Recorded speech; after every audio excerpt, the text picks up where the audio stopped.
On a new sunny morning, a girl arrives at the Nagumo Detective Agency, stands in front of the building, and gives a small smile. Events begin with the sound of cheers and applause from some of the crowd. We hear a female reporter saying the junior detective has done it again, meaning that this detective managed to solve an old case the police had failed to solve. We see two police officers escorting a suspect into a police car, and everyone gets into the car and leaves the scene. Then, and at the same moment, we see a group of men and women gathering around a young detective. The reporter asks him for his opinion on the case. The young detective stands, turns to her, looks into the camera with a wink, and says the case wasn't exciting enough, then jokes, "Just kidding." Suddenly, we hear a phone ringing in the background. This wakes the detective up in a panic from his sleep. It turns out everything leading up to this was just a dream, recalling his youth. Now he's visibly older than before. This is his painful present. He answers the phone on his desk, saying, "This is the Nagumo Detective Agency." We find out that this is Keiichiro Nagumo, who was a famous detective in his youth, but over time has begun losing his knack for solving cases. The caller is his landlord, demanding the overdue rent. Nagumo asks him to be patient for a few days, and apologizes, thinking to himself he's only late by one day, but this damn landlord keeps chasing him. In the past, this landlord used to have a lot of respect for Nagumo. Nagumo gets up from his chair and heads to the door of his office. All of a sudden, he feels a sharp pain in his back and collapses to the floor. Still, he forces himself to get up. He has a surveillance job he needs to go to, and it's been a really long time since his last case. He has to be fully focused. He can't afford any mistakes now. Nagumo starts crawling on his stomach with his hands, motivating himself to get up. He reaches out to open the door just then. The girl we saw at the start of the episode opens it, standing there in her high school uniform. Nagumo looks at her, but his gaze isn't innocent, it's sly. The girl notices his sly look and gets furious. She pulls out something like a baseball bat and swings it in his face, warning him not to look at her that way. Nagumo insists he didn't look at her like that on purpose, but she doesn't believe him. He yells at her, "Who are you anyway?" If she's a client, he's sorry, but he's too busy at the moment to help. She replies that she came to him because she found this, and she pulls out a red box with a face on it. The girl seems confused, then starts searching and pulling out tons of things she was carrying, leaving Nagumo surprised at how much stuff she has with her. She says it looks like she forgot the thing she was looking for, but suddenly remembers she put it behind her neck. She takes out a sheet of paper and hands it to Nagumo. He reads Ite's the flyer he made when he was short on staff at the agency. The girl coughs and says she's here to apply for a job at his agency, but Nagumo refuses to hire her. She yells, objecting to his rejection, and the noise annoys him. He asks how a high school girl could be a detective, and complains about her clothes, saying she looks flashy. She snaps back, "That's not true," and points out his way of thinking is outdated and gross, but Nagumo doesn't care. The girl pleads that working alone is too hard for him, and he really needs help. Nagumo pulls out a pack of cigarettes, lights one, and looks at her, saying being a detective is tough work. You need to be steady, not afraid, never give in to temptation. It takes real talent. He looks at her again, and tells her it's not a job for a girl like her. Then he gives her the same sly look as before. The girl notices, gets angry, screams at him to stop looking at her that way, and pulls out a spear, hitting Nagumo with it. He apologizes. The girl asks why he tries to take advantage every time, giving her that sly look. Nagumo denies it again, saying that's not the case. She warns him, telling him maybe it's not like that, but she knows karate and if he tries anything stupid, he'll lose his head. Nagumo is surprised and asks why she wants to be a detective's assistant when there are lots of part-time jobs. The girl is surprised by Nagumo's question, smiles, and replies she wants to be a detective. Nagumo mutters if that's what someone says while carrying a spear. The girl explains she has worked hard ever since she was young to become a detective one day. She even trained herself to carry all this stuff with her. Nagumo objects, saying carrying things isn't much of a skill, but the girl is sure she'll be useful, and begs him to hire her. Barely getting the words out, Nagumo suddenly gets whacked in the nose by the girl, who says there's no need to discuss it. He grabs his nose, which is bleeding, and stands there frustrated. The girl says she's an ambitious detective and guesses what Nagumo was about to say. She puts her hand on her chin, thinking. Nagumo asks if she can really do it. She looks at him, reassures him that she can, and says she watched all the Furuhara episodes just yesterday back to back. She puts a finger to her forehead, thinking. Nagumo tells her this can't possibly work. She then gives him a sly look, saying that lately he's barely had any cases, which is why he's broke and can't afford to hire anyone. Nagumo is shocked by how accurate she is, but ignores her and tells her to go bother someone else, which surprises her. Then we see Nagumo at the station, holding a photo of a woman named Takako, probably around 27 years old. She married the client who hired Nagumo about 2 years ago, but the suspicion is that Takako is having secret meetings during her work hours, which is why Nagumo suspects her. As Nagumo observes her, Takako moves, and he starts following her. Then we see Nagumo watching her as she walks in the opposite direction, thinking she's going to meet a man. We watch him cautiously follow her as she enters a cafe. He decides to go in after her, but is surprised to find it's a fancy cafe. He tells himself, how can a middle-aged man like him enter such a luxurious cafe alone? And decides he'll watch Takako from outside. Suddenly, the young girl appears and grabs his arm. You'll definitely be embarrassed if you go into this cafe alone. I suggest I go in with you as your younger friend. Nagumo looks at her and is forced to agree. When Nagumo and the girl enter the cafe, the waitress asks them what they'd like to order. Nagumo looks at the menu but can't read it. Here, the little girl steps in and orders a strange drink from the waitress. Nagumo shouts, "That's too much." We see them sitting at a table near Takako. Nagumo looks at his drink and says he has sensitive teeth. The girl asks him what that means, and he replies it doesn't matter, then asks her why she doesn't look for another detective agency that's hiring. The girl replies that his office is the closest one to her home. Here, Nagumo tells the girl he's been a detective for 20 years, and being a detective isn't easy. The girl points out he's here to watch this woman, meaning Takako. Nagumo confirms it. The girl asks if it's about a romantic relationship, and he says yes, explaining he's watching her closely because he expects her to meet someone important. The girl is shocked by his obvious surveillance method. How can a skilled detective watch someone so clearly? This way, they'll be found out. Nagumo explains that he's getting old and his eyesight is poor, so what's he supposed to do? The girl yells at him and advises him to wear glasses. Here, Takako hears them and looks at them. At that moment, the little girl realizes this and tells Nagumo that the woman suspects them. To avoid suspicion, the girl takes a piece of ice cream and puts it in Nagumo's mouth like lovers, but Nagumo protests that his teeth are sensitive. The girl insists so they can avoid suspicion. Meanwhile, we see Takako looking at them and muttering that if they're lovers, the age difference between them is too big. Here, the girl looks at Takako and realizes her plan worked. Nagumo tells her not to worry too much, because Takako won't be able to figure them out that easily. The girl looks angrily at Nagumo and tells him that if it weren't for her, he'd be dead by now. Nagumo is surprised by her words and asks her why. The girl continues, explaining that these days, with just a small smartphone, photos can be sent all over the world, so people are more careful than before, and are afraid of anyone watching them. Nagumo looks at her then and asks her what a smartphone is. The girl takes out her own phone and shows it to him, explaining that this is a smartphone, and asks him what he thought it was. Nagumo replies that he thought it was a hand mirror. The girl yells at him and tells him that if he really considers himself a detective, he's old-fashioned. Nagumo takes the phone, looks at it, and mutters that times have changed. The girl continues, telling him she was watching Nagumo as he watched this woman, and explains that he's still chasing and watching people with food in his hand, which is very old-fashioned. Nagumo is surprised that the girl was following him, and asks her if she's not embarrassed to follow a middle-aged man. Nagumo doesn't know what high school is. The girl tells him she now realizes why he doesn't have many cases, because he's lost his touch. Nagumo agrees with her, and tells her that he has indeed lost his touch, and his intuition has weakened, but all he knows are the old methods that once brought him glory and earned him the title of the Great Detective. The girl here believes Nagumo. Meanwhile, we see someone appear and stand next to Takako, start talking to her, then hug her. Here, Nagumo shouts that he was right. Proving infidelity is easier than proving innocence. The girl suggests he take pictures of them. Nagumo takes out a camera that's obvious to everyone, which angers the girl who tells him it's too obvious. Nagumo explains that's all he has and he doesn't know what to do. Takako and the man with her notice them then. The girl acts quickly, takes out her phone, and snaps a selfie with Nagumo. But when they go to the office, we see that the photo shows Takako and the man with her in the background. The man who hired Nagumo is shocked by his wife's infidelity. Then we see the man pay Nagumo and leave. The girl asks Nagumo if she can be his assistant, but Nagumo refuses. The girl gets angry and explains she helped him a lot. Nagumo tells her that's true, and he'll give her a voucher to visit his agency anytime, explaining that it's too early for her to be his assistant. At that moment, the girl snatches Nagumo's jacket and tells him that's payment for the day. Nagumo asks the girl how she feels about her first job. The girl replies that it lacks some excitement. Nagumo is surprised by her answer. The girl explains she's just joking. Nagumo is even more surprised and asks if she knows him. The girl leaves him and runs off. Nagumo calls out to her and tells her he doesn't know her name. The girl looks at him and tells him her name is Mashiro. Nagumo advises her to be careful as she walks her way. Suddenly, he feels a pain in his back again and falls to the ground. Mashiro comes back to him and tells him that he's the one who needs to be careful as he walks. One morning in Nagumo's office, we see Nagumo and Mashiro shouting, holding pictures of a cat, and saying, "No, not this cat." In front of them, a woman tells them it's a different cat. Nagumo already notices this, looks at Mashiro, and asks her what they should do with this cat. Mashiro suggests that this cat become the agency's cat, Cerberus. Nagumo looks at Mashiro, who has decided to keep the cat, and she approaches the cat's face, which spits at her. Mashiro gets very angry and starts scolding the cat. Meanwhile, We see the woman in front of them asking about her request. After that, we see a poster with "Any job accepted" written on it. Mashiro asks Nagumo for his opinion on it and explains that with this poster, clients will flock to them. Nagumo looks at the poster, then grabs it and tears it up. Mashiro shouts at him and wants to understand why he did that. Nagumo looks at her and asks her what she meant by "any job accepted," and continues that they are detectives who don't know everything and have their pride as detectives. Mashiro looks at him and reminds him that he was looking for a lost cat. Nagumo explains to her that finding a lost cat is a detective's job. Mashiro replies that being a detective these days is very hard to make a living, and they have to accept all kinds of jobs, like catching a bear that escaped into the city and things like that. Nagumo explains he doesn't want to risk his life and yells at her, asking how it makes sense to attract clients with this poster, and tells her to get rid of it. Mashiro explains to him that she distributed 500 posters around the city. Nagumo is shocked by her.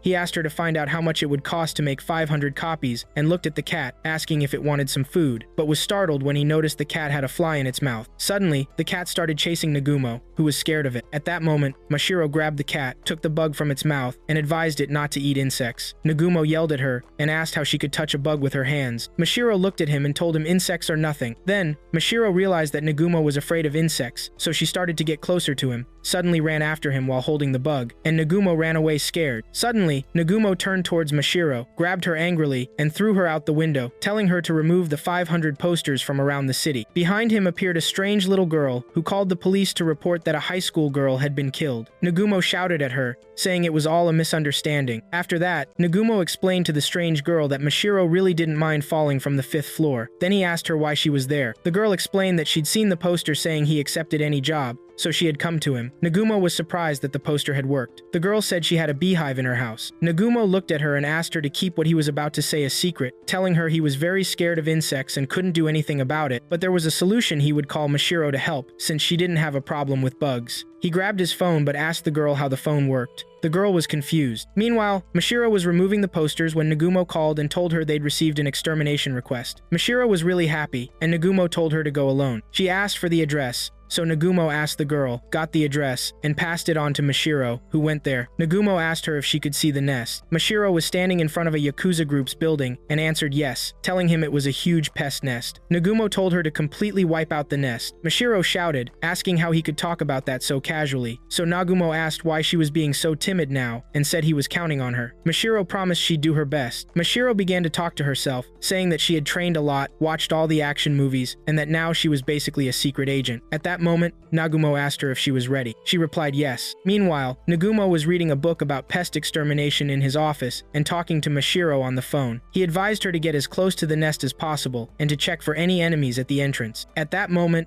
Mashiro walked into an office full of people who wondered who the girl was. Nagumo advised her to block the entrance, and Mashiro did just that. One of them walked over to Mashiro, laughed in her face, and asked what she was doing there. Nagumo told her that once she'd blocked the entrance, she should spray the insecticide. That's when Mashiro sprayed the insecticide in the man's face. The rest of the guys panicked and wondered if it was tear gas and prepared to fight her. While this was happening, Nagumo was still on the phone with Mashiro, telling her that spraying the insecticide would make everyone go crazy and advised her to be careful. The people attacked Mashiro, but she dodged their hits and fought back. Nagumo warned her to watch out for insect stings. Then, one guy pointed a gun at her and said he'd turn her into a beehive. Nagumo was shocked to hear a voice that sounded like his and heard gunshots over the line. Mashiro hid from the gunfire, getting ready to attack, then pulled out a strange weapon and fired back at them. Nagumo was amazed. He had no idea what was happening to Mashiro. In the end, Mashiro beat everyone except one guy, who was getting ready to attack her. When Mashiro dropped her weapon, he lunged, but suddenly he saw Mashiro as a warrior, and behind her was a monster. The man got scared, fell to the ground in front of Mashiro, apologized to her, and promised he'd leave the Yakuza for good. Mashiro then told Nagumo the job was done, just as he'd expected. The girl said she was very happy. Nagumo asked Mashiro if she knew what kind it was. Mashiro didn't understand, so Nagumo told her to describe what she saw. Mashiro looked at the man in front of her and told Nagumo they had long legs. Nagumo was surprised and asked if it could be hornets. Later, in Nagumo's office, he and Mashiro watched the news, which reported that a Yakuza group had been taken down by a mysterious person. Stunned, Nagumo asked if that was her. She said yes. Nagumo screamed at her, asking how exterminating a beehive turned into destroying a Yakuza gang. Mashiro said she'd made a mistake and explained that she'd brought someone else with her. That person turned out to be the last member of the Yakuza group whom Mashiro had spared. His name was Nezu. Nezu said he was at Nagumo's service for anything he needed. Nagumo asked him to get some coffee. Mashiro was happy that their office had gained another member. Then the girl appeared behind them and said, "What about my request?"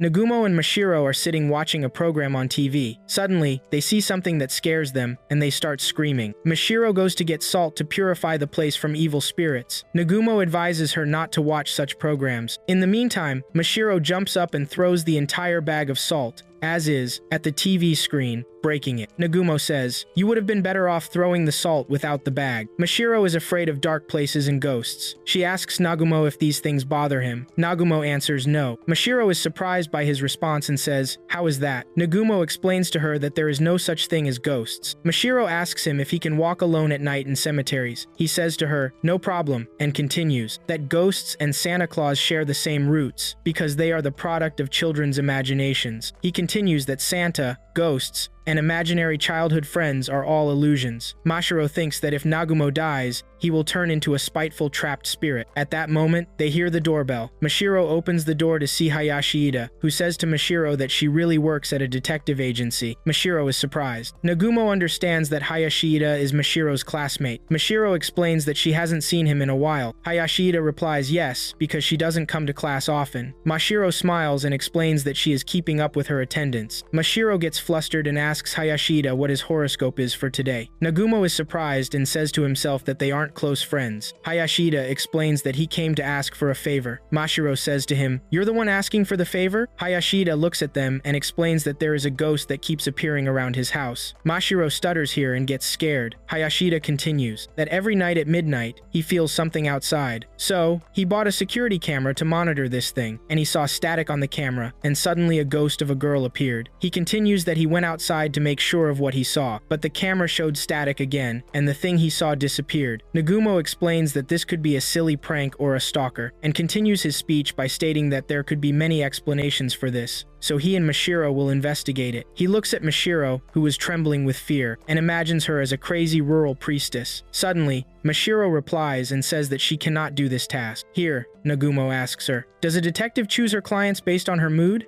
He continues that he won't say that taking the easy way out is wrong, but if she chooses this path, he will never catch up to her. Mashiro looks at him in amazement, and we see the cat objecting and words appear on the cat's behalf that Nagumo made Mashiro take on the extermination mission alone. Mashiro gets excited after that. Hayashi Ida asks Mashiro if she is sure that she will be okay. Suddenly, Mashiro tries to remember her trainer's advice, and then we see her asking the trainer how to defeat a ghost. The trainer laughs and advises her to hit it in the nose. Mashiro says that he made that up. The trainer replies that the weak point of any creature is its nose. Mashiro asks him if it doesn't work. The trainer replies that if it doesn't work, you must target the knees. Suddenly, we see Mashiro saying that she is ready. We hear Nagumo asking her, "Who is your trainer?" After that, Mashiro asks Hayashi Ida that she didn't know that he lived alone, and she sees his house is clean. Nagumo asks Hayashi Ida, "Won't you be able to see the ghost if you are outside?" Hayashi Ida explains to him that the ghost doesn't appear when people are around, Nagumo thinks. At this moment, Mashiro looks at the laptop and says, "Is this connected to the security camera?" And suddenly she screams that she sees something, and they approach her to see what is appearing. Suddenly, they see an old man passing in front of the camera, and Mashiro says, "Just an old man." Nagumo shouts at her and says, "Is this old man known?" We hear Mashiro saying that he is the famous old man who has been appearing lately. How doesn't Nagumo know him? And he's an old man like him. At the same moment, we see Hayashi Ida confused and scared, and suddenly he screams and says, "The static appeared." Suddenly, we see the ghost girl screaming, and then Mashiro and Hayashi Ida scream together, and Mashiro explains that this is the scariest thing she has ever seen, and Nagumo asks her to go. Mashiro is amazed. Nagumo continues, "It seems like it disappears quickly, and I need your speed to know what it is." Here, we see Mashiro angry and forced to go, and suddenly she runs quickly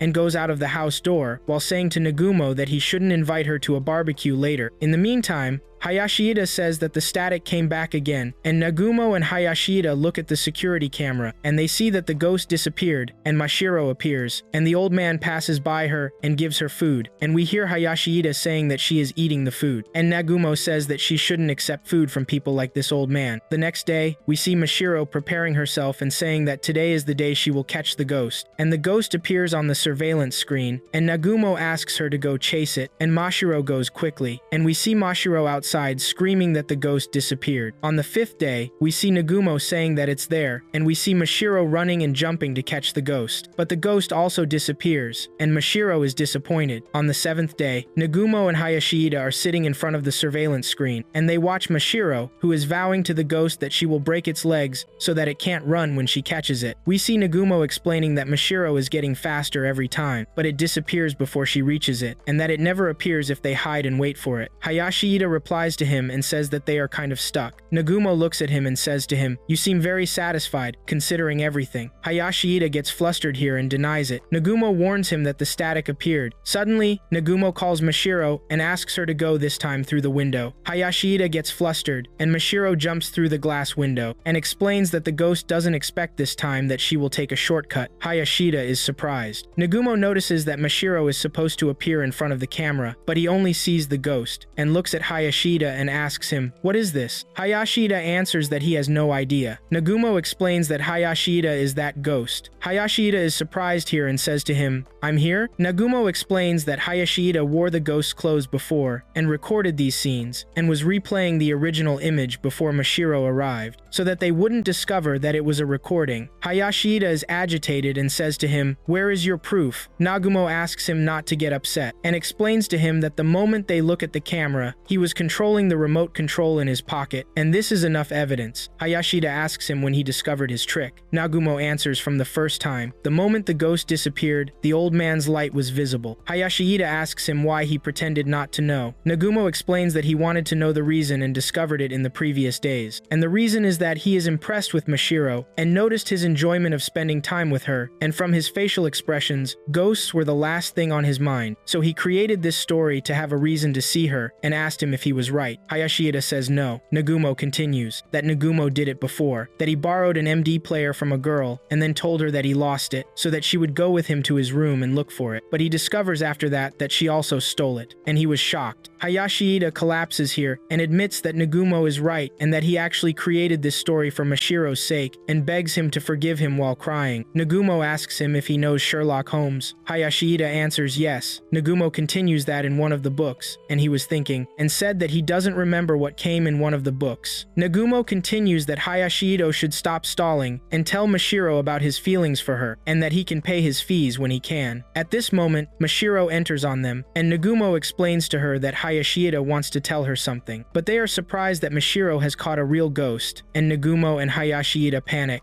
and Mashiro advises them to bring a bag of salt immediately. In the office, we see Mashiro unable to find her pudding in the fridge, so she goes to Nizukin, who is sweating, and asks him if he ate the pudding. He denies it, looking flustered, but suddenly they hear on the news that Detective Nagumo has been arrested for stealing underwear. Mashiro doesn't believe it. She tells him to look for another lie, but she is shocked when she sees on the news a picture of Nagumo, who was arrested for stealing underwear. At the police station, we hear someone say, "You've grown up, Keiichiro." Nagumo replies, "You've also become old, Inspector Mimisaka." The inspector asks him to address him as he used to. He remembers that he and Nagumo used to be brilliant detective partners in high school, but now one is a humble government employee and the other is a thief of underwear. Nagumo angrily tells him he's not the culprit. Mimisaka responds that he doesn't think he is the thief. Nagumo asks if he can go home, but Mimisaka won't allow it because he has evidence and pulls out an SD card. Nagumo asks what it is. Mimisaka says it's an SD card containing footage recorded by one of the victims. Nagumo asks what an SD card is. Mimisaka takes him to explain what's happening in the footage, but he breaks the card while inserting it into the computer and looks at Nagumo saying, "I didn't do anything." 10 minutes later, he shows him a picture of Nagumo stealing underwear. Nagumo is shocked and admits, "That's me." Mimisaka approaches him and explains that the case is closed now, but Nagumo turns to him, saying that there's something wrong with the picture. The person who resembles him is meant to look at the camera. Based on the victim's claims that the thief is a professional, would a professional make such a mistake? He continues, saying someone wants to frame him, but Mimisaka isn't convinced. He asks if he has any evidence. Nagumo replies that he will have the evidence, and remembers Mashiro, and adds that her help will find the evidence. Meanwhile, we see Mashiro holding a fishing rod with underwear at the end, and asking Nizukin what this is. He replies that it's part of his plan to catch the underwear thief. He says he will carry the rod around the city to catch the thief. He asks her if this is how he should be to be a detective. Mashiro looks at him and says there are 2 left. Nezuko jumps back, asking her to clarify what she means. After that, we see Mashiro lay out a map, showing the locations where the thief stole underwear. Nezuko notices that these locations are around their office. Mashiro responds that Nagumo was arrested while not in the act, and realizes there is video evidence. She clarifies that the thief looks exactly like Nagumo, and that the thief wanted to make it seem like Nagumo is the culprit. Nezuko smiles because he sees that Mashiro resembles detectives. Mashiro is happy about that and asks him if he doesn't notice anything strange on the map. Nezuko asks what it is. She replies that if she draws lines connecting the locations, they form the constellation Ursa Major. Nezuko is surprised and says it doesn't look like that. She asks him how it's not. It looks exactly like Ursa Major. He responds that it looks like Uzbekistan, and continues that if it resembles Ursa Major, what does that mean? Mashiro clarifies that they must arrest anyone wearing Ursa Major costumes. Nezuko replies that this is ridiculous. At the police station, Mimisaka can't believe that Nagumo found a reliable assistant. Nagumo clarifies that he doesn't call her reliable. We see Nezuko annoyed with Mashiro, asking her why she is drying her underwear at his house. Mashiro clarifies that if she used the office, it would make the thief suspicious, and adds that people in the area have started drying their clothes inside because of the thief, and it ends up here. She explains that the thief focuses on clothes that are white. While she's talking, Nezuko says Nagumo got released. Mashiro looks outside and tells him that she set a trap for the thief to come here, but she's shocked to find out that it's not Nagumo but the thief, who looks just like him. The thief immediately runs away, and Nezuko chases after him. While running, he trips over an insect and falls down. Mashiro sees this, and swears that all the men in the office are useless. After that, we see Mashiro chasing the thief in the street. The thief looks at Mashiro and mocks her, but Mashiro replies that she will use her drone weapon to stop him. The thief stops, astonished, but Mashiro leaps at him, saying, "As if I have a drone, you fool." She knocks him down, and tells him she'll make an example of him to take down Nagumo. The thief asks her to calm down, and here, in a sneaky way, he manages to escape while she shouts in place. Nezuko comes and asks her if she caught the thief, but she gets angry and vows to crush him. We see Mimisaka finishing the investigation with Nagumo, and asking him if his assistant will save him. They hear noise outside and Mimisaka asks where it's coming from. At that moment, Mashiro opens the door and apologizes to Nagumo for being late. Nagumo turns to her and says, "You've taken your time." Mashiro smiles at him and clarifies that she caught the thief who looks exactly like, but she hit him so hard that they can't tell what he looks like. After that, we hear Mashiro say, "Stop right there, you arsonist," and we see someone running with Mashiro chasing after him and wondering about her incredible speed. Mashiro pulls out a soccer ball and kicks it towards the arsonist. The arsonist smiles as the ball misses him, mocking her, but suddenly the ball hits him. We hear Mashiro say that the pen is mightier than the sword. Nagumo replies that this phrase doesn't relate to anything. At the police station, Mimisaka praises Mashiro for her work, but she clarifies that there's no need for that. But the arsonist laughs, and Nagumo asks him what's making him laugh, and he says it's his art outside. They must go check parking lot number 1 next to the station, and he doesn't think they'll arrive on time. Nagumo asks Mashiro to go there quickly. He asks Mimisaka what he did. The arsonist replies that he made art, and continues asking if the girl can handle it, and we see Mashiro has arrived at the parking lot. We hear the person clarify that his art is provocative. Mashiro looks around the parking lot and sees a poster, and we hear Nagumo asking if she found anything. She clarifies that there's a monster hunting task posted, and she sees a box, asking what it is. Nagumo asks her to wait for backup and not touch anything. The arsonist responds that there's no time for backup. Mashiro has to open the box. We hear Nagumo ask her not to open it as it could be a bomb. Mashiro opens the box, and we find that it's a bomb. The arsonist gets angry at Nagumo for revealing the surprise. Nagumo apologizes to him. Mimisaka shouts at Nagumo for his negligence, and asks to prepare the bomb disposal team. Nagumo asks Mashiro to send him a picture of the bomb, and she sends it to him. Nagumo and Mimisaka look at the picture, and Nagumo yells at Mashiro for taking a selfie with the bomb, because he wants a picture of the bomb up close, but she sends him a personal photo instead. Nagumo gets angry, telling her to stop that. Here, Mashiro clarifies that there are 3 minutes left until the bomb explodes. Nagumo asks her to run away, but Mashiro refuses,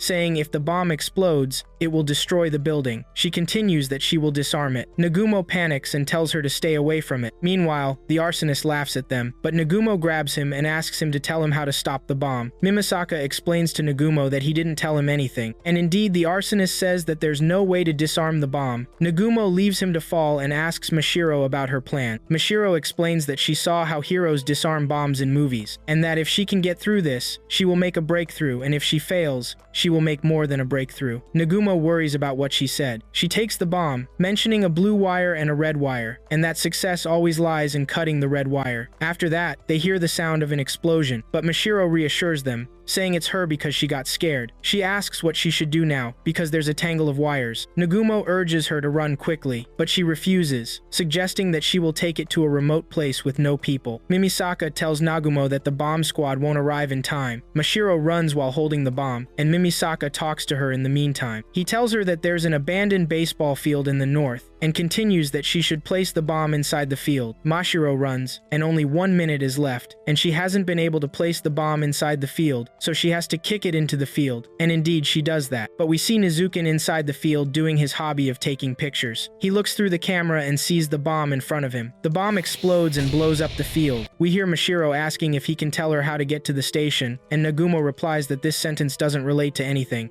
At the Nagumo Detective Agency, we hear someone vowing that it's time for Nagumo to pay his debt, and we see the anger in his eyes. We see a stressed Nagumo looking at an overdue collection notice, and understand that he doesn't have the money to pay the rent. Mashiro overhears him, and offers to lend him some money. Nagumo looks at her and asks how much she has. Mashiro answers that she has 500 yen in her piggy bank. Nagumo feels disappointed. Suddenly, the person we saw at the beginning of the episode appears behind Mashiro, and asks if this is the Nagumo Detective Agency.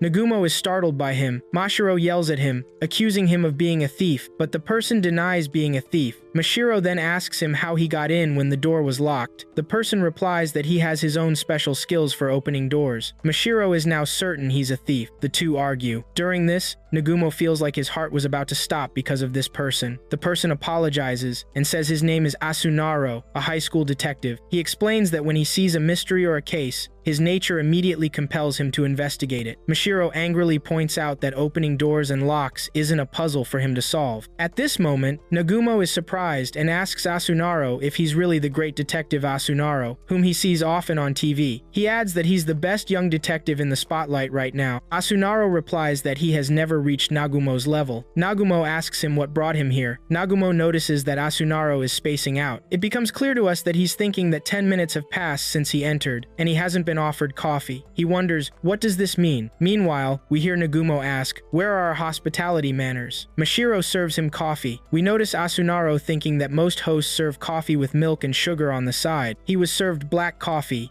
even though he didn't ask for it that way. He wonders, what does this mean? Nagumo remarks that this boy is going to be a source of trouble for them. After that, Asunaro explains that he came for one reason. He asks Nagumo to hire him as his assistant. Nagumo is shocked. Mashiro gets angry and points out that he already has an assistant. Nagumo asks him why. As a great detective, he wants to work for him. Asunaro replies that Nagumo is the reason he is what he is today, because when he was a child, he used to read articles about him and how a young detective was able to overcome senior detectives with his intelligence and rise to the top. All the media was interested in him at that time. He entered this field to be like him, and now that he has become strong, he is ready to repay his debt. Nagumo appreciates his feelings, but doesn't have the money to hire him. Asunaro surprises him by replying that he will work for him for free. He explains that his own work is going well and he's now rich, and that he intends to pay him a tuition fee. Nagumo is surprised and asks him to clarify. At this moment, Mashiro shouts, demanding to be included in this conversation. She asks him if he shouldn't consult his first assistant, Mashiro, first. Here, Asunaro thinks and asks, a gorilla that wears clothes and talks? Mashiro makes it clear that this boy is making her angry. She continues that Asunaro has no logic and just barged into this place. We hear Nagumo add, without any warning too. Mashiro continues that desire isn't enough to be like this old man, referring to Nagumo. Asunaro asks her if she thinks his admiration for him is all he has to offer. He adds that he can be more useful to Nagumo than she is. Mashiro gets angry. We hear her reply that she's ready for a challenge. Asunaro accepts, but asks for another cup of coffee. We hear Mashiro say, coming right up. All of this was being watched by a silent Nagumo. We then see a girl who says she is the host of the event. We understand she is Kazumaki, Asunaro's assistant. She continues that they will compete in 3 main areas of detective work: intelligence, deduction skills, and endurance. She explains that whoever wins the first 2 areas will become Detective Nagumo's assistant. She asks if this is acceptable. Asunaro quickly replies, of course, no problem. Mashiro shouts here, pointing out that it's not fair for Asunaro's assistant to set this up. Kazumaki looks at her and says there's no need to worry because she hates Asunaro. We hear Asunaro say that hurts and that she's harsh. Kazumaki replies that she wants extra pay for this. Asunaro remarks that she talks with pride, but she's smitten with him. Mashiro asks her if that's true. We see her holding her nose, and Asunaro asks her to stop it. We hear Kazumaki say that the first round is in intelligence. We see Nagumo at this moment sitting and watching them. Kazumaki continues that each competitor will be given the same wire puzzle. The first one to solve it will win. She asks if they are ready. We see Asunaro and Mashiro with the puzzles. Ready. The competition begins. We see each of them trying to untangle the wires first. Kazumaki points out that Detective Asunaro is very fast. Asunaro laughs and says he's close to solving it. At that moment, he is shocked when he sees that Mashiro has already solved it. Asunaro screams when he notices that she cut the wire. Kazumaki announces that Mashiro has won. Asunaro is surprised and asks how she can allow that. Kazumaki explains that she said whoever solves it first would be the winner. Asunaro accuses Mashiro of being a cheater and refuses to accept this. We hear a quote that says, "Man is not willing to believe what he does not understand." Pascal. Asunaro gets angry at Mashiro, and the result is Mashiro's victory. Nagumo puts his hand on his face. We hear Kazumaki say that the second round will be in deduction skills. We see an encrypted phrase created by Kazumaki. She continues that the first one to figure out what is written will win. She tells them to get ready. The two start thinking. Nagumo asks, "Do we need to be outside for this?" Mashiro thinks about what's written and whether the first letter is in English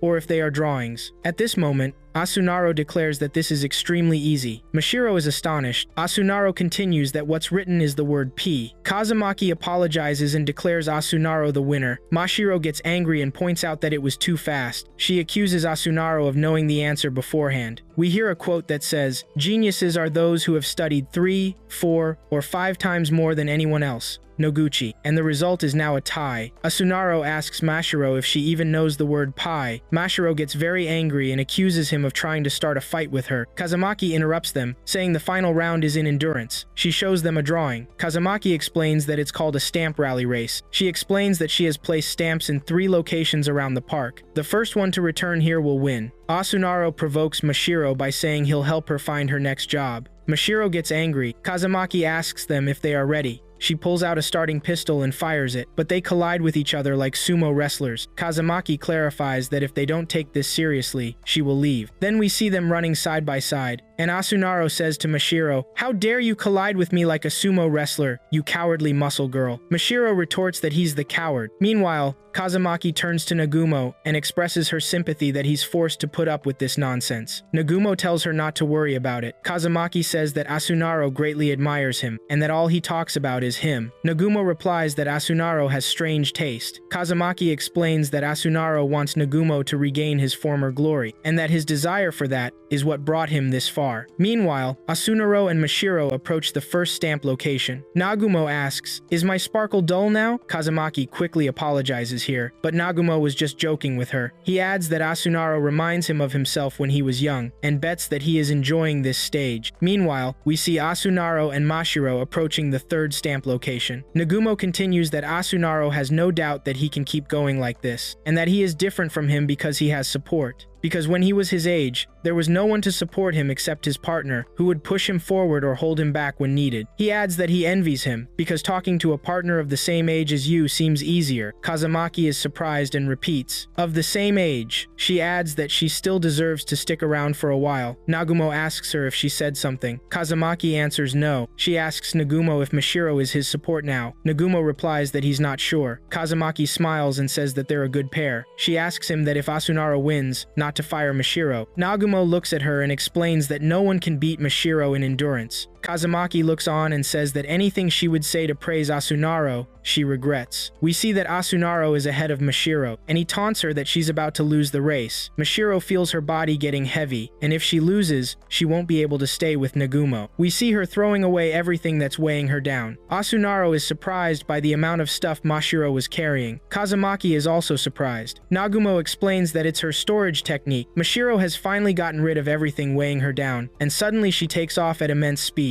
Meanwhile, we see Mashiro's coach talking to her. He explains that she has trained well and endured all this harsh training. Mashiro asks him if she can become a detective. The coach answers, "Of course." Suddenly, we see Mashiro has won the race. Asunaro states that he lost, but will take her place next time. Mashiro replies, okay. Here, Asunaro thinks and wonders that in a situation like this, the other party should reply and say, you did great. He wonders, what does this mean? We hear Mashiro say that he is a very annoying person. Asunaro calls for Kazamaki so they can leave. Nagumo informs him that she has already left, because she said she had to receive a package. Suddenly, we see Asunaro running and calling Kazamaki's name. Nagumo says that he didn't do anything, but he feels exhausted. Mashiro asks him if he's okay with this, because if he had hired Asunaro, he would have been paid, and he would have been a better assistant than her. But at this moment, Nagumo interrupts her and asks her why she has become such a mature and sensitive person. He continues that if she brought him a lot more money than him, what's the problem? He asked her, can you do that? Mashiro looks at him and replies, yes. Nagumo is broke. Mashiro tells him that she can lend him some money. Asunaro appears again from behind Mashiro, and Mashiro is startled once more. She asks him what he's doing here. Asunaro replies that he's here for a job. Kazamaki interrupts him and explains that it's about the commotion last time, and she's given them a gift. Nagumo says there's no need for that. Asunaro points out that Kazamaki interrupted him, and that he's here to ask Nagumo to do a job for him, but no one paid attention to his words. Asunaro thinks, am I actually dead? Mashiro clarifies that she went too far with the joke. Nagumo asks Asunaro that he has a job for him. Why? Asunaro explains that a stalker is chasing him. Nagumo and Mashiro are surprised. Asunaro adds that he always feels someone is watching him, and whenever he chases this person, he can't catch them because they are very fast. Kazamaki explains that Asunaro is very popular and has extreme fans. Nagumo accepts the job because he wants some excitement. Later, on the street, Mashiro explains that the three-way chase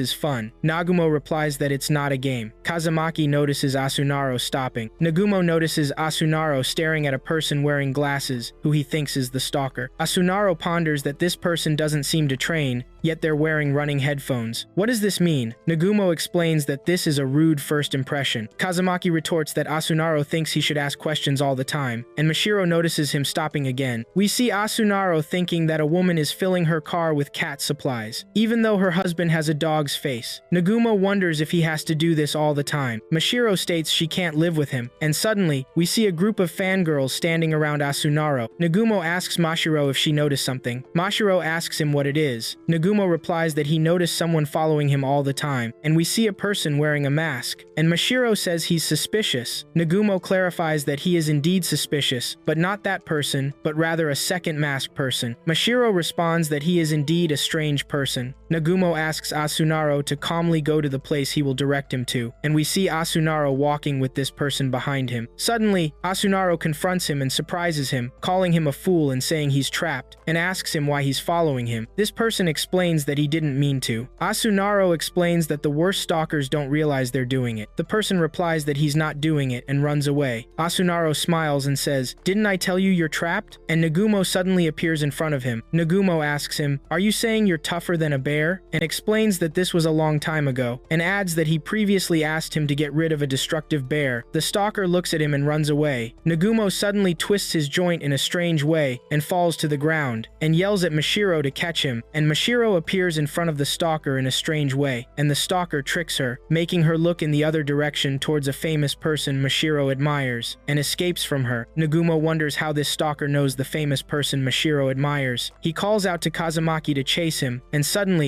she throws her clothes at him, and finally, they caught the stalker. Asunaro asks to see his face, and they are shocked when they see it's Nezo, and Mashiro asks him, why you? Nezo replies that he's not a stalker. Mashiro asks him, why did you run? Nezo answers that they seemed very serious, so he got scared and ran, and he points at Asunaro and says he is the stalker. Asunaro is surprised and wonders, who am I stalking? Nezo replies that he's stalking Nagumo, and adds that he saw him hovering around the agency and watching it for a month, and whenever Nagumo leaves, he follows him. Here, Kazamaki asks Asunaro, what does this mean? Asunaro explains to her that this is a mistake. He was watching Nagumo to wait for the right moment to introduce himself, and that he needed to discover his lifestyle patterns, and he asks them, who calls this stalking? They all answer him, we call that stalking. Here, Kazamaki gets angry, and Asunaro gets scared of her, and she tells him she will hear his excuses later. Asunaro runs, and Mashiro asks Nezo to chase him. Nagumo says that the worst stalkers don't realize they're doing it, and Asunaro remembers, and we hear him say, "I guess they're right."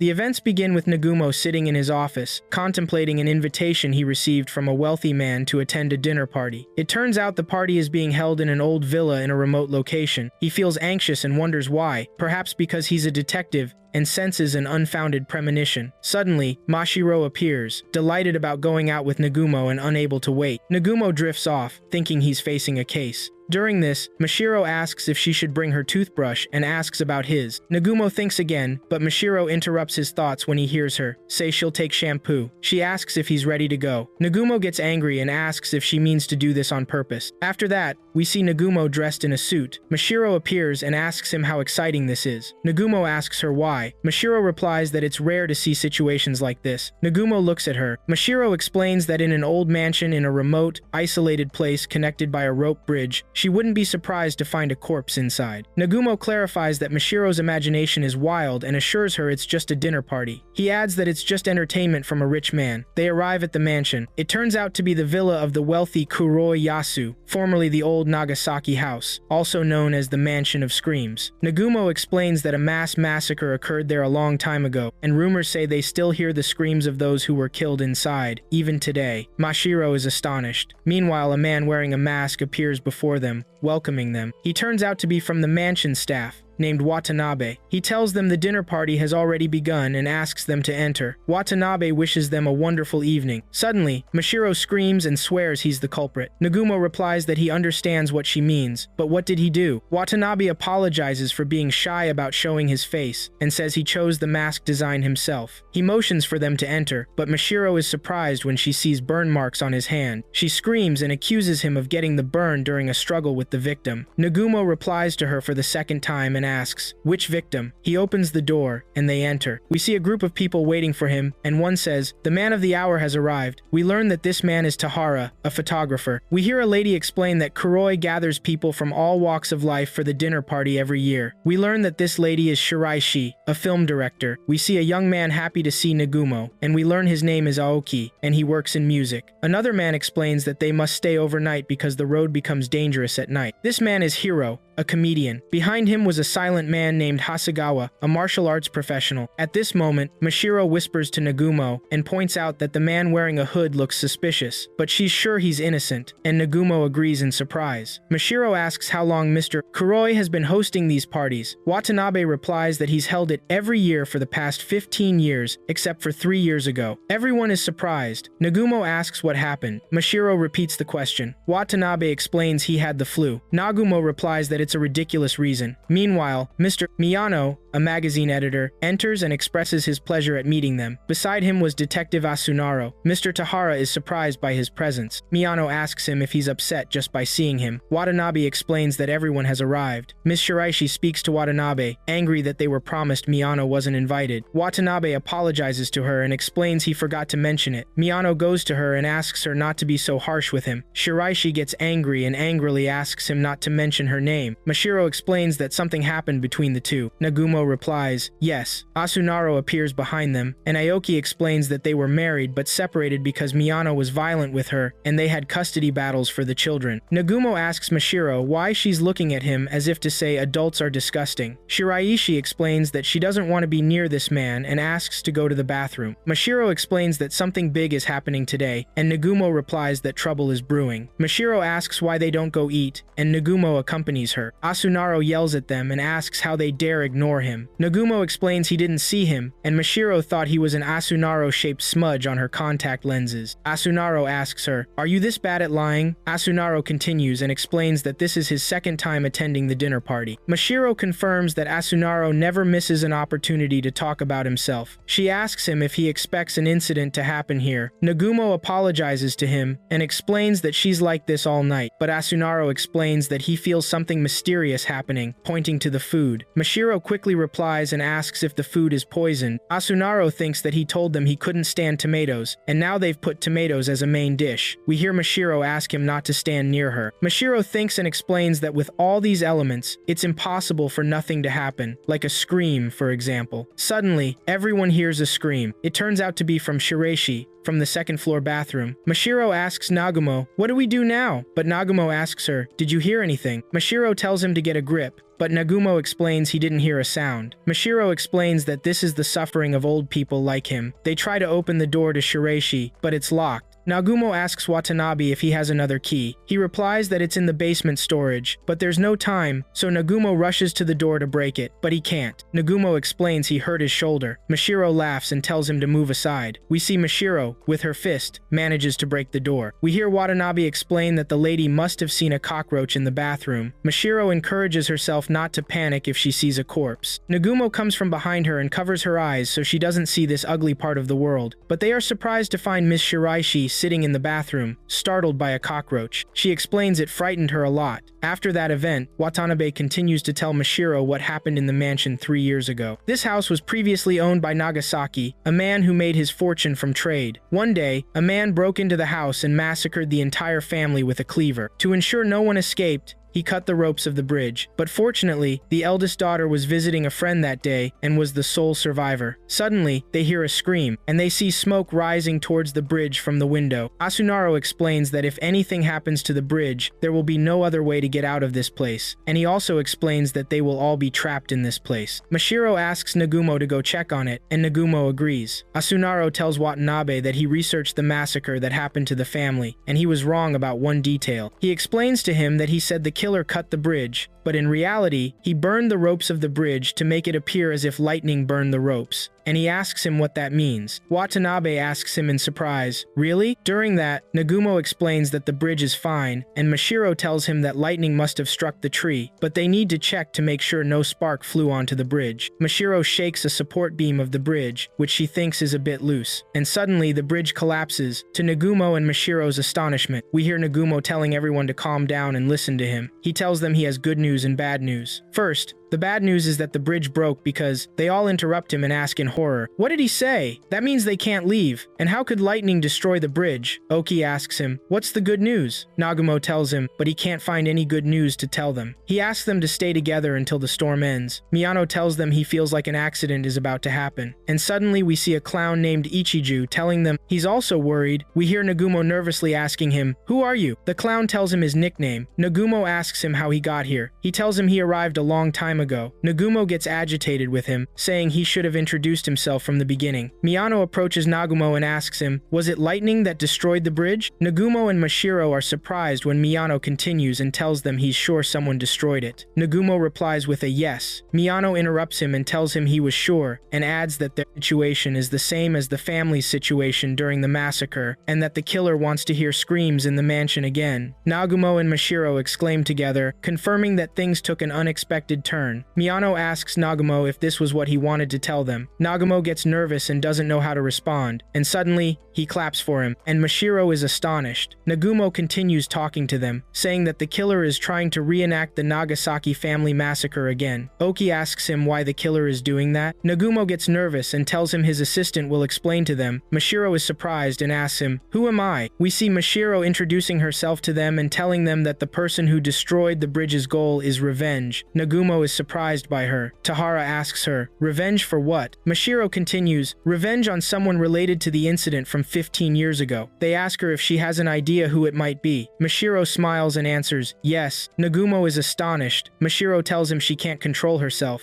He asks her, "What are you doing?" She's the one who destroyed the bridge. She tells him he's the one who started it. Oki asks them, "Is everything alright?" Nagumo and Mashiro both answer, "Yes." Mashiro adds that the person related to the incident holds a grudge against someone here, and suddenly she points to Asunaro and tells them that Asunaro will explain it to him, and Asunaro is surprised. Miyano Miyano asks Asunaro, "Who is this person?" Asunaro is surprised but composes himself and tells them that amidst the lightning, the culprit's pulse can be easily heard. Nagumo is surprised. Asunaro continues that the person who destroyed the bridge is... He points to Shiraishi and accuses her of destroying the bridge. She looks tense and tells him she doesn't know what he means. Asunaro continues his speech, saying there was one survivor of the family massacre, and she was the eldest daughter, who was 14 years old at the time, and now she is 29 years old, the same age as Shiraishi. He adds that Ms. Shiraishi is the survivor. She is the daughter of the Nagasaki family, and she is here to avenge her family. Everyone is surprised, and suddenly Shiraishi clarifies that she is the survivor of the family massacre, and we hear Nagumo and Mashiro surprised. Shiraishi explains that after the incident, she searched for the killer and discovered that he was a relative of Mr. Kuroi, the current owner of this house, and that he used Kuroi's influence to cover up the crime, and she couldn't bear it, so she forged her identity to get close to Kuroi and kill him, and that today she was going to recreate the circumstances from 15 years ago, but this time, she would be the one to kill Kuroi. This was her plan, and she broke down and fell to the ground crying. She adds that she didn't expect the bomb she planted at the bridge to explode so quickly. Miyano approaches her. Shiraishi clarifies to Miyano that she only married him to access the media information network and that her bad luck was that 3 detectives gathered today. She asks Nagumo, why are detectives always coincidentally at crime scenes? Nagumo clarifies that detectives are not attracted to crimes, but cases are attracted to them. Mashiro explains that he handled the matter elegantly. After that, we see Mashiro, Nagumo, and Asunaro at the bridge. Mashiro asks them how they can get home after the bridge was destroyed. Nagumo tells her it's because of her. Mashiro replies that he finally said it, and suddenly we see a helicopter with Asunaro's assistant, Maki-chan, who came to pick them up. Nagumo is surprised that Asunaro owns a helicopter. Maki-chan asks Asunaro if he wants to leave, but she tells him he wants to stay, doesn't he? Asunaro replies to her, why are you giving him a choice? And they get on the helicopter. Mashiro explains that she's happy at this altitude. Nagumo asks Asunaro how he knew Shiraishi was the killer. Asunaro replies that it was intuition. Maki-chan clarifies that Asunaro's intuition is sharp, and Asunaro adds that in incidents like this, the woman can surprise everyone. And in Nagumo's office, Mashiro asks Nagumo what's wrong with him. He asks her if she noticed that they never saw Kuroi, and that he was the host of his party, and there must be something mysterious, but Mashiro clarifies to him that he was there. Nagumo is surprised and asks her how, and when he appeared, Mashiro replies to him, he appeared when you were talking to the clown. Nagumo tells her he had no presence. Mashiro continues and explains that Shiraishi was wrong about everything, about the family massacre and about Kuroi covering up the crime. Also, her parents are all fine. Nagumo explains that this is how it ended well, and that he was worried for no reason. But suddenly he remembers his feeling before entering the mansion, and his feeling that there was something mysterious about the case. And he tells Mashiro that they will return to the mansion, and he continues, we must find the last piece to solve the case. Mashiro clarifies that there is no last piece, and that this feeling he is experiencing is the heartburn he suffers from. We then see Mashiro looking for something, and Asunaro tells her he caught his, and Mashiro wonders if he might have escaped. Nagumo clarifies that he hasn't escaped here, and suddenly Mashiro screams and says, I caught you, Pikachu. Nagumo asks them, what are you doing? Asunaro is surprised that Nagumo doesn't know the Pokemon game, and Asunaro explains it to him. Nagumo clarifies to him that his Spanish is not good. Asunaro clarifies that he was speaking the same language. Speak here. Mashiro tells him it took him a whole month to learn how to take a picture with a phone, and she adds, it might take him until the next total solar eclipse to learn this. Nagumo clarifies that this won't happen for another 10 years and that he's not that stupid. And at this moment, Maki-chan enters and was asking about Asunaro, and Maki-chan thought Mashiro was taking a picture of her, and Mashiro tells her she caught Pikachu. Nagumo clarifies that Maki-chan won't understand what Mashiro is talking about, but Mashiro tells him that all young people know the Pokemon game, and Maki-chan replies that she loves Pikachu very much, and she adds, but how does it go with white rice? And here everyone is shocked. Maki-chan then asks, what is this Pikachu? And how long have these creatures been around? Nagumo understands that she is not in high school, and he wonders how old she is. Maki-chan tells Nagumo that she is doing her best, but youth culture is changing very fast these days. She adds that Asunaro doesn't know what a pager is, is. Nagumo laughs and tells her that Mashiro didn't know what a phone card was. And we see Mashiro holding a phone card and she doesn't know what it is. And Nagumo tells her that this is a phone card. How do you not know it? Mashiro screams at him and assures him that she knows it very well. So Nagumo tells her to use it, and she holds it in her hands and doesn't know what to do with it. And suddenly she puts it to her ear and says, "Hello!" And Nagumo starts taking pictures of her. And Mashiro screams at him and tells him not to take pictures of her. Nagumo clarifies that he couldn't stop himself. We see Maki-chan agree with him that kids these days don't know phone cards, and that one day she asked Asunaro if he knew how to use a phone card. Asunaro smiles and explains to him that he's not stupid, but she thinks so. Asunaro calls the waiter and asks him if he can pay the bill with a phone card. Then she tells Nagumo that time flew by and she got depressed, and she explains to him that it's a generation gap. Nagumo asks her to stop drinking, and Maki-chan tells him it was a fun day, and that she's happy to have talked to him. Nagumo tells her he's surprised, because he didn't think she was older than Mashiro and Asunaro. Here, Maki-chan is surprised, and she tells him she can't drink, and that this is highly concentrated barley tea. Nagumo clarifies to her that she's not a minor. Maki is nervous and tells him she's 20 years old, and she adds to him that she hasn't heard of phone cards or pagers, and that she loves Pikachu. The events begin, and we see Mashiro placing a food plate in front of Nagumo, and asking him to eat it. Nagumo eats the food and tells her it's delicious. Suddenly, Mashiro yells at him because he showed that the food plate Mashiro prepared looks like an ordinary dish, and he was indifferent to her effort. Nagumo explained that cooking for him, as long as it's salty and goes with rice, he'll eat it. Mashiro gets angry because her cooking efforts go to waste with him, and she thinks her cooking is too mature for a child's taste. Nagumo is surprised by her hint and explains to her that he has very refined taste in food. But Mashiro clarifies that he's lying because she's certain he can't tell the difference between natural drinks and fuel. Nagumo gets angry at her and explains that he knows a favorite bar he always goes to. Mashiro asks him to take her with him if he's being honest. Nagumo agrees, and tells her to be ready, because she'll see him at a bar and learn the magic of maturity. Mashiro looks at him while annoyed. Mashiro is surprised by the bar's name, which is Tonto. Nagumo explains that it's an old bar he used to go to all the time, and confirms to her that only real adults enter this bar. But Mashiro tells him she has no problem with that, and bets that he only frequents beer places. Nagumo explains that he also goes to those places, and at this moment Nagumo tells Mashiro they've arrived at Tonto Bar. Mashiro is amazed by the bar, which looks very elegant. Nagumo explains to her that the bar owner is very interested in elegance and sophistication, and if he sees any person lacking elegance, it makes the bar owner faint, and advises her to take that into consideration. Mashiro looks at him with annoyance. Then they enter the bar. Mashiro is amazed when she looks at the bartender, and explains that indeed the bar owner looks very sophisticated. Nagumo sits down with Mashiro beside him, and at this moment we hear someone next to them sarcastically asking what a little puppy is doing here, and asks Nagumo if this is your puppy, Nady. Nagumo tells him not to be stupid and that this is his assistant, and it becomes clear to us that this person is called Bronto. At this moment, Mashiro is surprised and asks Nagumo who Nady is. Bronto mocks Nagumo's words and finds it funny, and asks Mashiro if she wants some milk. Mashiro wonders what kind of strange atmosphere this is, and here the bartender asks her what she wants to drink. Mashiro replies that she'll order drinkable yogurt. The bar owner suddenly falls, and Mashiro is shocked and wonders what happened to him. Nagumo looks at her angrily and tells her he warned her, that he faints when he sees an inelegant person, and asks her who orders drinkable yogurt in a bar. Mashiro apologizes, and asks for barley tea. Suddenly the bar owner falls again. Bronto laughs at this moment, and asks Nagumo, "Isn't this funny, Nady? Why don't you leave the investigation profession and try to become comedians?" Mashiro thinks to herself that she's still a minor. Nagumo responds to Bronto and tells him that won't happen. Bronto tells him he's happy that Nagumo seems fine, and tells him he'll pay for this glass, and hands him the glass. Mashiro explains that she saw this on TV. Nagumo tells him it's going to rain tomorrow, and suddenly he couldn't hold the glass, and it fell to the floor. Mashiro is surprised. Bronto explains that he wasn't trying to buy a drink for the whole world. Nagumo tells him there was a nice breeze today, and he wanted to show his gratitude. Nagumo and Bronto laugh together. Mashiro explains annoyed that they're covering for each other with elegant phrases, and sees that the bar owner is in high spirits, and wonders if this is the adult world, and feels she'll be drawn to this world, and tries hard to appear mature. Meanwhile, a lady enters and is surprised to see a child like Mashiro in the place. Nagumo explains that this lady is called Veronica. Mashiro asks him annoyed what country these people are from. Nagumo answers her from Gunma, and also the bar owner and Bronto are from Tomioka in Gunma, and Mashiro gets angry. Then we see Veronica approaching Nagumo and telling him he's like a migratory bird because he's quick to disappear. Nagumo tells her she smells of alcohol and asks if she's had alcohol somewhere else. From Mashiro's point of view, this is very mature, and she has no idea what they're saying. Veronica wonders who this girl is. Nagumo tells her she's his assistant. Veronica approaches her and mocks her and tells her to come back when she gets rid of her diaper and calls her pure white. Mashiro gets angry here and explains that she's not a child, and that she's a mature female. Veronica explains that Nady is a bad man because he makes a child like this take things seriously. Bronto laughs as he finds it really funny. Nagumo asks the bar owner what was the thing he wanted to talk to him about. The bar owner tells him that over the past 6 months, drawings have been appearing on the bar's walls, and every time he cleans them, they come back, like a cat and mouse game, and he doesn't know what he should do. Nagumo asks him if he's asking him to do work for him. The bar owner answers yes and will pay his fees. But Nagumo explains to him that he doesn't accept jobs during his vacation. Mashiro tells him that the bar owner is worried about this. Nagumo tells her he'll deal with it not as work but as a favor for a friend, and that he won't need payment for this favor. The bar owner replies that he doesn't need to worry about his bill today. Mashiro realizes why Nagumo never has money. Mashiro explains that it's difficult to know who drew these drawings. Nagumo replies that he actually knows. Mashiro is surprised. Nagumo explains that there should be drawings on the door and asks her to go check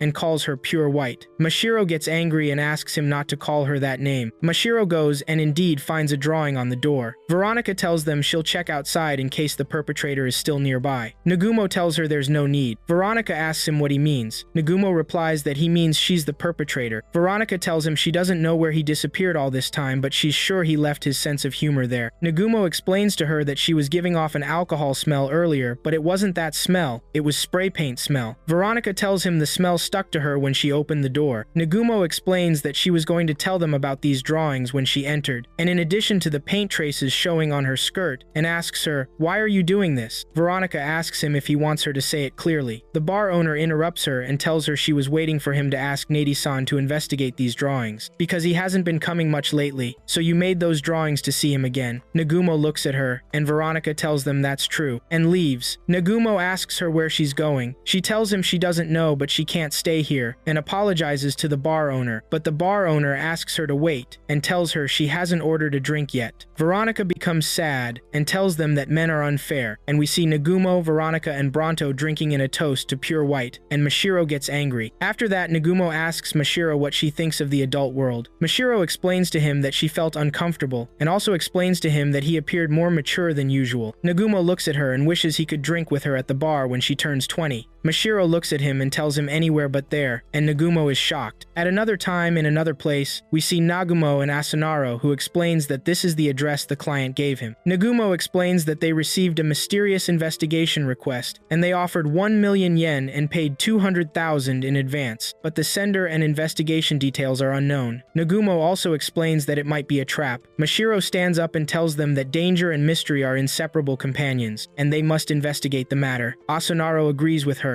and Nagumo too, who confirms there's a big mystery. But more importantly, the big payment made him happier, and we see Nagumo telling them they're ready to enter. Mashiro confirms to him she's ready. Nagumo tells her she's standing on a big pile of filth. They enter the place, and the smell of mold emanates from it. Asunaro wonders what this room is, and asks Mashiro not to close the door behind them, but Mashiro closed the door. Asunaro yells at her, and tells her she shouldn't have locked the door, and goes to the door and sees that the door can't be opened. Mashiro tells him that any open door must be closed. Mashiro imitates Einstein and says one of his quotes. Asunaro explains to her that she can't imitate him because of her fear. Maki-chan explains that there's no phone signal. Nagumo tells her the reason is the thick concrete, and continues that even Mashiro can't penetrate it. Suddenly, a person's shadow appears on the screen, laughing and telling them he was confident they would come. Nagumo asks him who he is. This person replies that he has no name, and they can call him anything. Mashiro mocks him and calls him the man who brushes his teeth with his fingernails. The man apologizes to her, and asks them to call him Mr. X. He explains that he has a goal, which is to get revenge on them, because he had a bad experience with detectives, but he tells them not to worry because he won't keep them until they die or anything similar to that. Mashiro asks him for permission to leave, but he explains that he wants to beat them in a game, and wants to see them lose. Nagumo tells him he has a strange personality and calls him the nail brush guy. Mr. X asks him not to call him by that name. Asunaro asks him what this game is. Mr. X explains that the game is simple. They will compete against him in a test. He continues continues that if they answer one question out of his 5 questions correctly, they will win. But any mistake in any question he asks, he will show an embarrassing picture of them, and if they get all 5 questions wrong, he will post scandalous photos of them on the internet. Maki-chan tells him this is ridiculous and doesn't think they will agree to that. Mr. X replies that he will show a simple sample of the photos, and shows a picture of Maki-chan from high school days. Maki-chan screams that she agrees to the challenge, but on the condition that he deletes this photo. Mr. X asks them the first question, which is that there are 3 people, A, B, and C, and the product of their ages equals 30. So what is the age of person B? Mashiro explains how they can know. Maki-chan explains that this is easy, but when she was answering the question, Mr. X interrupts her and tells them he didn't say they could answer whenever they wanted, and that they have one chance. And the one who will answer this question is Mashiro. Nagumo objects and asks why her. Mr. X explains to him because she's the dumbest among them, and Mashiro gets angry here. We see Mashiro trying to find the solution. Mr. X laughs and asks her what's wrong, doesn't she have an answer? But Mashiro explains that she has the answer, but her bladder is full thanks to the barley tea she had in the morning. Mr. X asks for the answer from her immediately, so Mashiro answers with the number 10, but this answer was wrong. The answer was 1. He shows a picture of Maki-chan with her friend in high school. Maki-chan wonders why all the pictures are about me, and Mr. X asks the second question. We then see Mr. X showing the third picture, which was also about Maki-chan. The fourth picture was also about her, and also the fifth picture. Maki-chan and Mashiro collapse. Nagumo explains that each of them has their own reasons for collapsing. Maki-chan tells Mashiro that she can't bear it. Mashiro replies that she's the same. Maki-chan whispers to Mashiro and explains that she was checking the building walls, and that this room blocks phone signals. Yet Mr. People Maze in X can display a live broadcast, and this doesn't make sense. She noticed there's a wall thinner than the rest, and she suspects he's behind this wall, using a wireless device to appear on screen. She asks Mashiro to go, and Mashiro agrees. We see Mr. X behind the wall wanting to ask them the last question, but he's surprised that he doesn't see Mashiro. Suddenly Mashiro breaks through the wall. Mr. Blank's X is surprised by her, and asks her why she opened the door on him this way. Mashiro looks at him and says, Maki-chan, I'll leave the rest to you. And Mashiro goes to look for the bathroom. Maki-chan tells him she doesn't know who he is, but he came and is ready to face the consequences. We then hear Maki-chan beating him up. Later in Nagumo's office, Mashiro tells Nagumo that she finally bought this device. Nagumo tells her he knows what this device is. Mashiro explains to him that it's a device he hasn't seen before, and continues that it's a bug detection device, and it makes a sound when it discovers nearby bugs. Nagumo seems annoyed with Mashiro and the gaming devices she buys. Mashiro explains to him that this device is not a game and wasn't cheap. Nagumo asks her about its price. Mashiro answers that it costs 120 yen. Nagumo screams because it's more than 8 times what he expected. Mashiro explains to him that she saved up for it. Nagumo is annoyed, and Mashiro tells him she wants to try it. Nagumo explains to her that she won't find bugs here because they're in a detective office. Mashiro presses the power button.